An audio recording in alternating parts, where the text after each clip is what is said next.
Have you ever vacuumed your entire house and still felt like the energy didn't move an inch? The floors are spotless. The rugs are straight. The whole place smells like lemon cleaner. But something's off. Not wrong, just stuck. As if money is circling, luck is waiting. But neither wants to come in. If that sounds familiar, go ahead and hit like or subscribe. It lets us know this kind of quiet wisdom matters to you. This story begins with Maria Santiago. She's 43, a single mom, works night shifts at a hospital in New Mexico, and she vacuums like her life depends on it.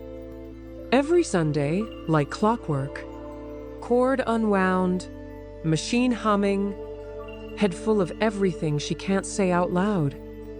She cleans with purpose, but her home still carries a weight that makes her chest ache. The kind of weight you can't swiffer away. In Feng Shui, vacuuming isn't just a task, it's a transfer. Your hands move the machine, but your energy moves the space.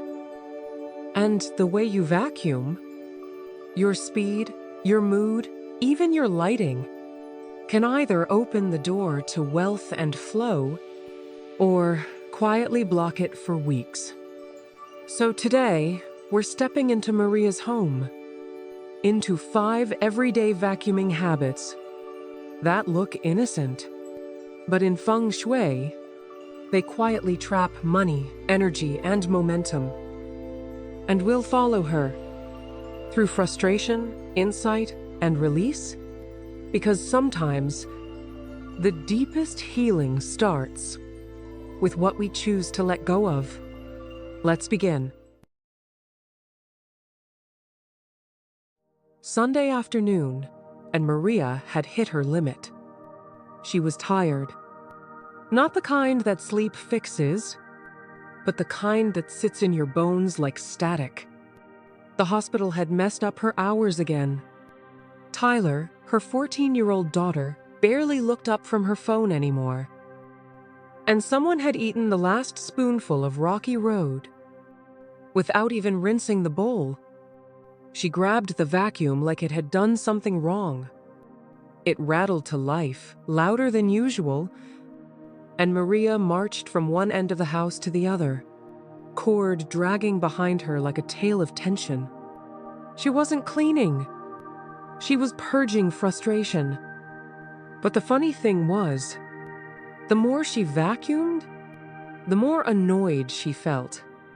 By the time she reached the hallway, her arms ached, her head buzzed, and her heart still hadn't slowed down.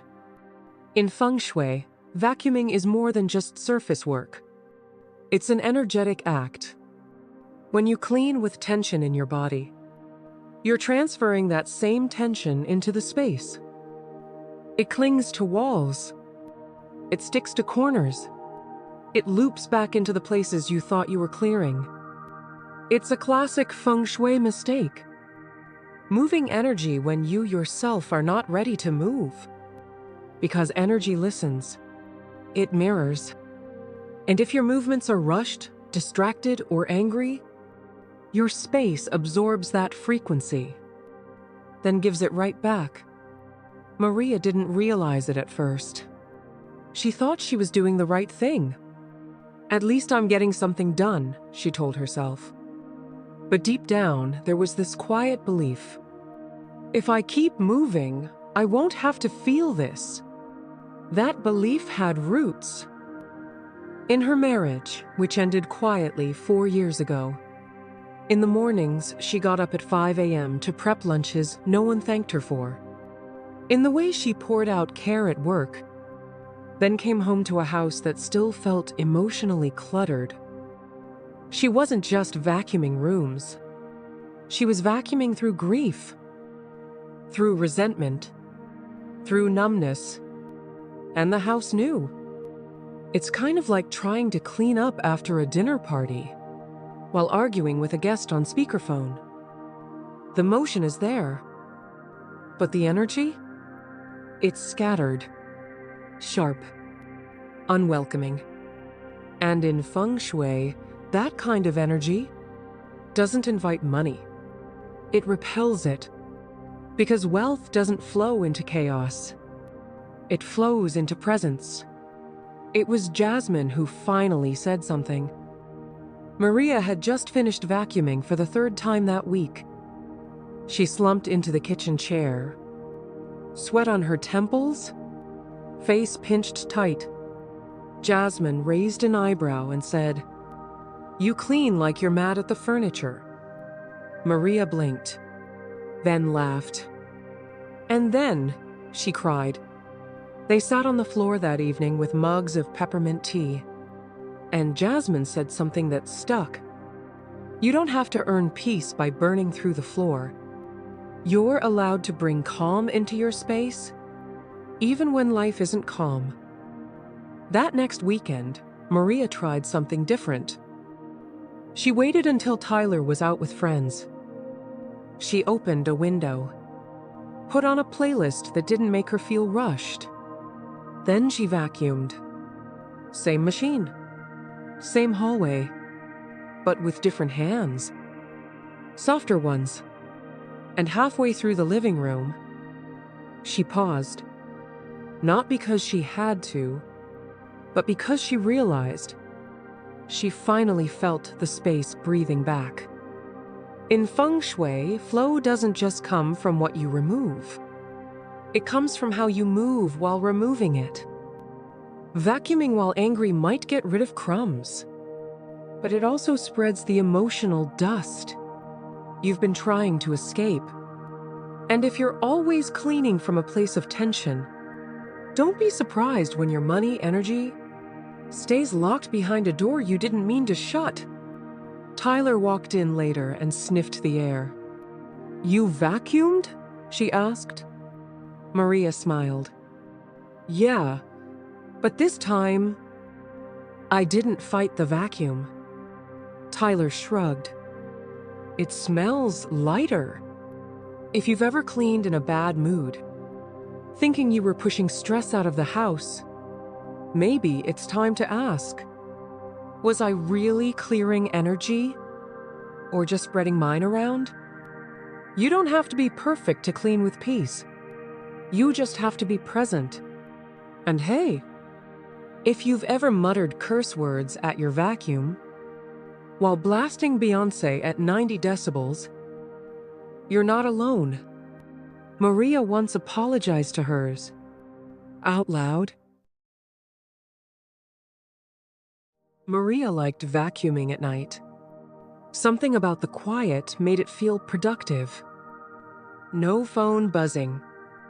No teenager asking about dinner.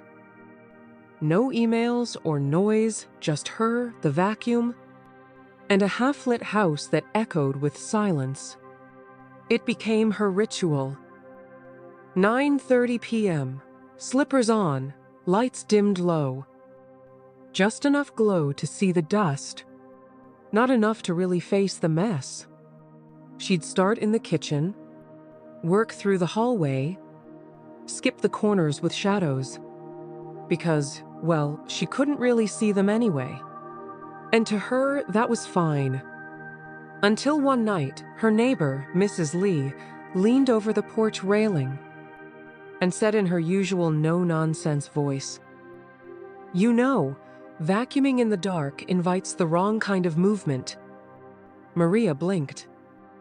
"The wrong kind?" Mrs. Lee just nodded. "You're waking things up that don't know where to go." It sounded like something out of a ghost story. But later that night, Maria stood in the hallway, vacuum buzzing under her hand, and noticed something she hadn't before. The air felt thick. Not dirty, not smelly, just closed in. Like the house had taken a breath, but forgot to let it out. In Feng Shui, light is energy in motion. It illuminates not just space, but intention. When you vacuum in dim or poor lighting, you're moving physical energy. but not guiding it. The energy doesn't know where to flow. It just swirls, hits corners, bounces back. That creates confusion, not clarity. And confusion is where money gets stuck. It's where luck trips. It's where wealth knocks but can't find the doorbell. Vacuuming without full light is like writing a check in the dark. You're going through the motions, but something's bound to get lost. Maria didn't notice the emotional weight at first, but Tyler did. "Mom," she said one morning, "why does the house feel weird in the morning lately?" Maria blinked. "Weird how?" Tyler shrugged. "Like, we moved everything but didn't really move anything." That hit. Because that's exactly how Maria had been feeling in her life. She kept doing the things. Work, clean, sleep, repeat. But nothing was shifting. The house looked fine, but the energy, the flow, was stuck. That night, Maria tried something different. She turned on every light. Kitchen, hallway, bedroom. Even that tiny lamp in the corner she hadn't used in months. Then she vacuumed. Same motion, same path. But everything felt more awake, more directed. She paused midway and realized, for the first time in weeks, she could see the corners. Not just physically, energetically. There was no longer mystery lurking in the edges. Just space. Just clarity. Mrs. Lee waved at her the next morning and said, "Much better. Your house feels like it knows what it wants now." Maria laughed. "How can you even tell from across the fence?" The old woman winked. "You think energy stops at drywall? In Feng Shui, clarity is flow. Light is invitation. If you move energy in the dark, you risk sending your intentions into hiding. Wealth doesn't walk into shadowed corners. It looks for warmth, for visibility, for presence. Vacuuming at night isn't wrong, but doing it without enough light is like trying to find your next chapter without turning the page. Now, Maria makes it a point. If she has to clean at night, she flips every switch, even lights she thinks are unnecessary. Because unnecessary light is better than invisible blocks. And Tyler? She doesn't complain about the brightness anymore. Instead, she says, "Funny how the house doesn't feel grumpy in the mornings now." If you've been vacuuming in low light, just trying to get things done without making a fuss, you're not alone. But maybe, just maybe, it's time to ask, am I cleaning or hiding? Let your home see you. Let energy see the exit. Let luck see the welcome sign. And hey, if your cat stares at you weird because you turned on every light at 10 p.m., just tell him it's Feng Shui business. Mind your energy. Maria vacuumed like she was in a race. Straight lines. Quick turns. No pauses. The machine barely had time to breathe before she yanked it toward the next patch of carpet. It wasn't about dust. It was about done. She wanted it checked off the list. One less thing hanging over her head. But the funny thing was, even when the floor was clean, the house still felt cluttered. It didn't matter that she vacuumed every Sunday, or that she used that fancy eucalyptus-scented powder, or that she always remembered to get under the couch. The space stayed tense, and so did she. In Feng Shui, energy doesn't respond to speed. It responds to intention. Pace isn't just physical, It's emotional. When you rush through something as intimate as cleaning, you're not clearing. You're skipping.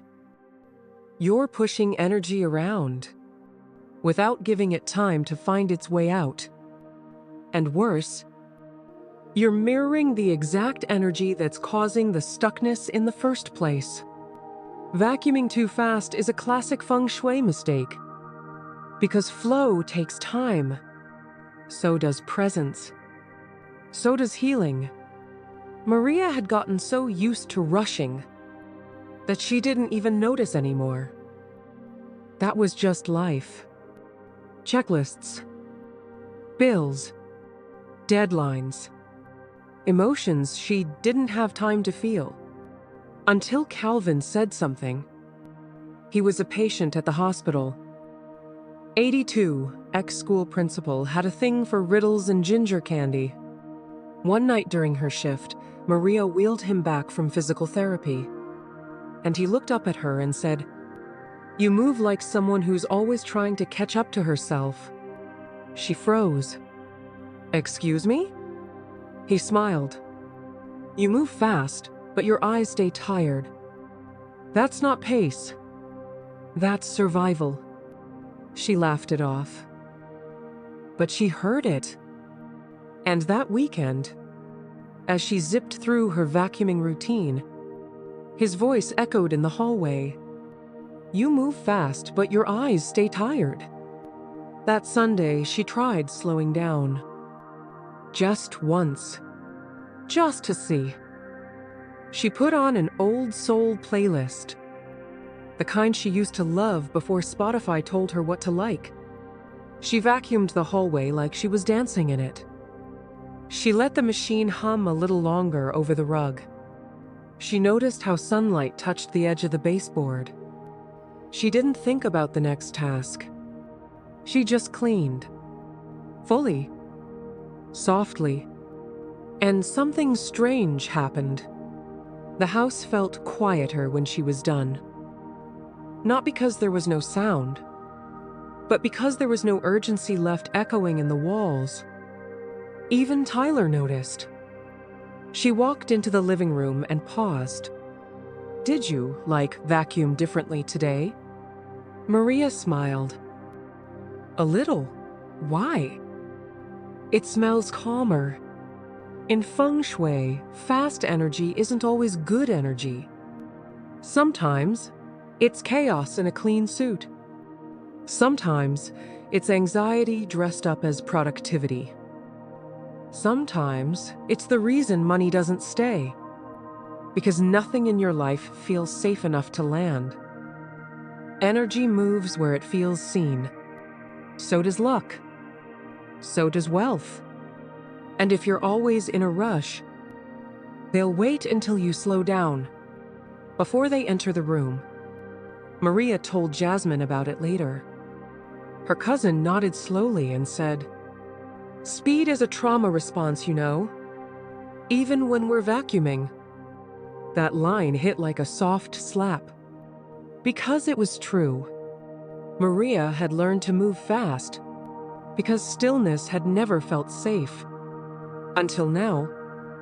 Until a vacuum, and a playlist, and an old man with a riddle for a tongue taught her that peace doesn't come when the cleaning's over. It comes when the cleaning feels like care. If this is hitting something inside you, maybe you've been moving fast. Not because you want to, but because slowing down feels like too much. But here's the truth. Energy doesn't fear your stillness. Money doesn't fear your pause. Luck doesn't need you to rush. Let them catch up to you, instead of you chasing them. And hey, if your vacuum makes a weird noise when you move too slow, just tell it. We're healing, not racing. Maria didn't mean to ignore the vacuum bag. She just never thought about it. It wasn't making weird sounds. It still picked up lint. That should have meant it was working, right? Except The floors weren't staying clean. The house felt heavier after each sweep, and the air in the living room carried a weight she couldn't quite name. She started noticing little signs. Dust collecting faster than it used to. A faint, musty smell that refused to leave. Even Tyler said, "Mom, why does it feel like the air's not moving in here?" Maria smiled it off, blamed it on the weather. But deep down, she knew something wasn't moving. Not just in the air, but in her life. In Feng Shui, a vacuum isn't just a tool. It's a carrier. It holds the energetic residue of what's been removed. And if that container never gets emptied, the energy doesn't leave. It stays. It lingers. And every time you use that vacuum again, you're not clearing, you're recycling. This is one of those subtle Feng Shui mistakes.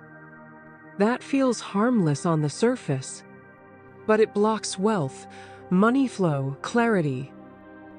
Because nothing new can enter when everything old keeps swirling around. Maria realized the bag hadn't been emptied in months, maybe longer. It was only when the machine started coughing that she finally checked. She opened the hatch and saw it. Overstuffed, bloated, gray. Not just with dirt, but with history. Crumbs from birthdays, hair ties from arguments, old receipts glitter from holidays.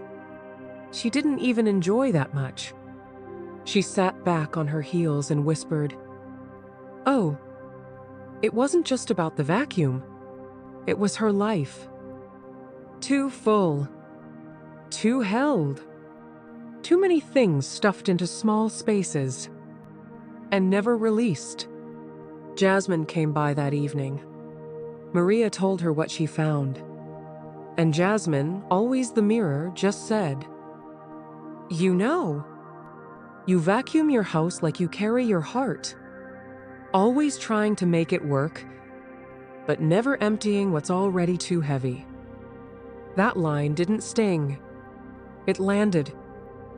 Like something Maria had needed someone to say for years. Later that week, Mrs. Lee from next door brought over a jar of kimchi. She leaned against the doorframe and said, "You know what I do when I empty my vacuum?" Maria shook her head. "I say thank you to the dust, and then I say goodbye. Simple, but it helps. Reminds me I'm not supposed to carry everything." It sounded silly, but Maria tried it.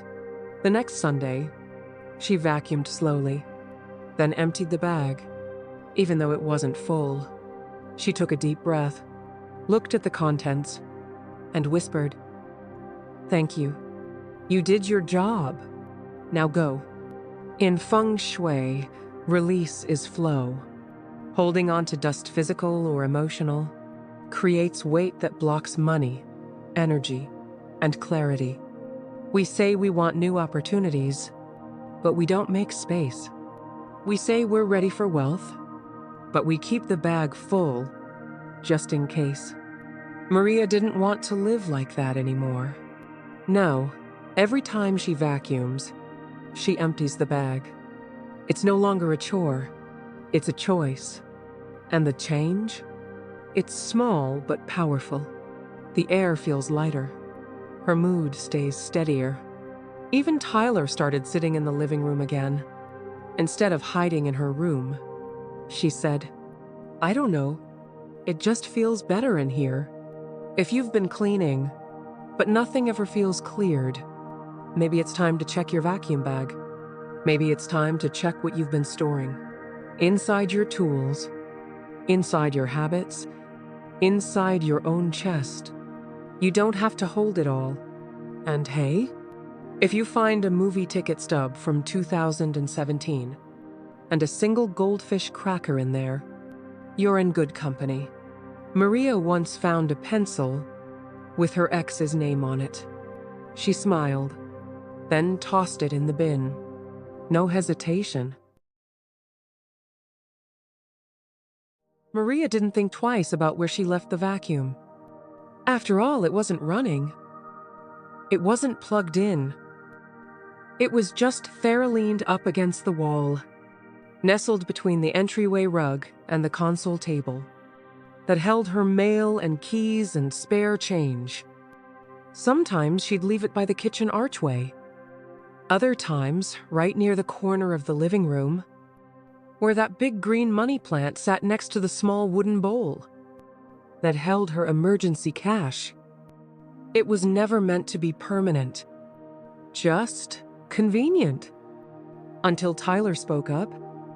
"Mom," she said, chewing her cereal, "why is the vacuum always parked like a guard dog?" Maria blinked. "A what?" "A guard dog, just sitting there, like it's blocking something." Maria laughed. But then she looked. Really looked. And what she saw was something she hadn't seen before. It wasn't just an unplugged vacuum. It was a presence. Big, heavy, in the way. Like a sentry standing at the gates, not letting anything flow in. In Feng Shui, entryways are crucial. They're where energy enters, where opportunity finds you, where wealth says hello. And if you park something bulky, mechanical, or energetically used in that space, you interrupt the handshake between your home and what wants to arrive. It's a classic Feng Shui mistake, placing the very tool meant to clear energy in the exact spot where energy is supposed to begin. It tells the space, "Pause here, don't move forward. We're still cleaning, even when we're not." Maria hadn't realized that by leaving the vacuum near her front door, she was telling the universe, "This house is still mid-task. Not ready. Not open." And the results showed up everywhere. Small money delays. Canceled appointments. Even her side hustle clients stopped texting back. She blamed the economy. Blamed timing. But deep down, she felt it.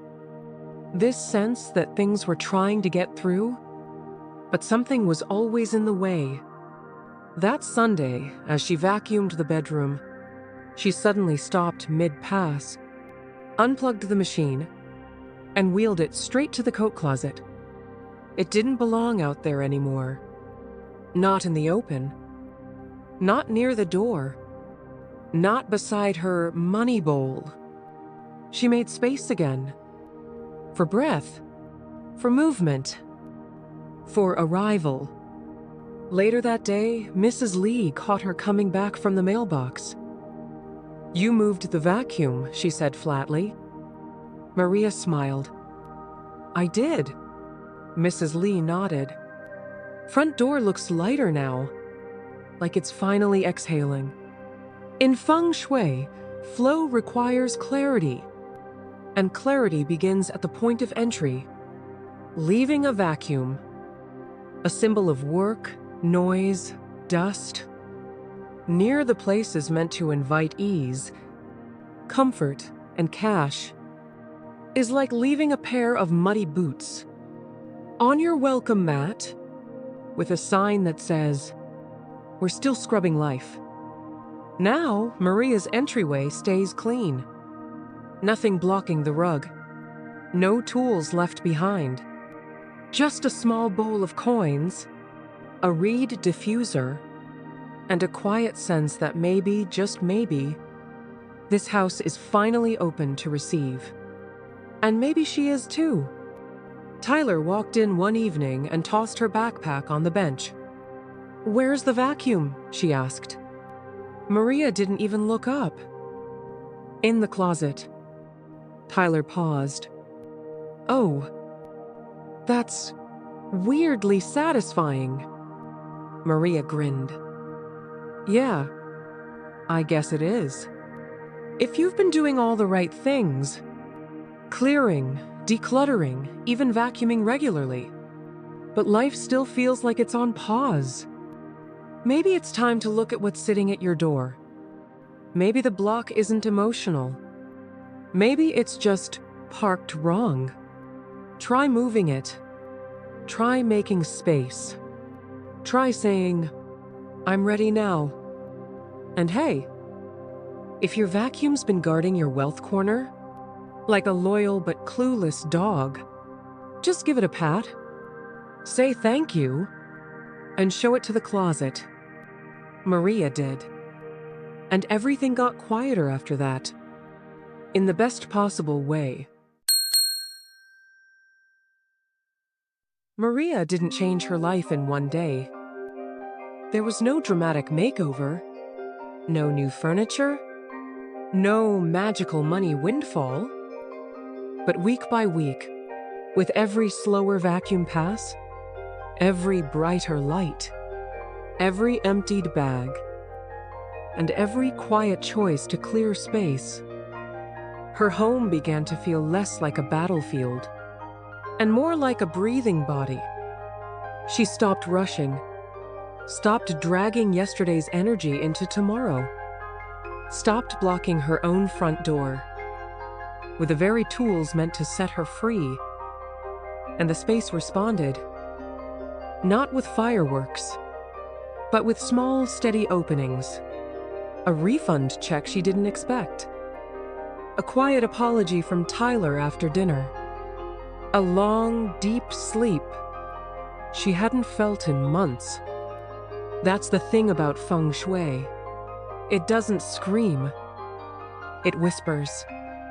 But if you slow down long enough to listen, it'll show you where the flow went and how to bring it back home. If this story spoke to something inside you, go ahead and like this video, subscribe for more grounded Feng Shui wisdom, or share it with someone who might need a little space to breathe again. And if you're ready to go further, watch this next. Stop using these 5 Feng Shui charms wrong. They're blocking your energy and money flow.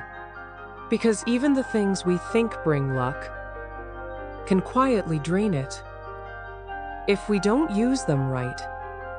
As always, your space speaks. Wisdom listens.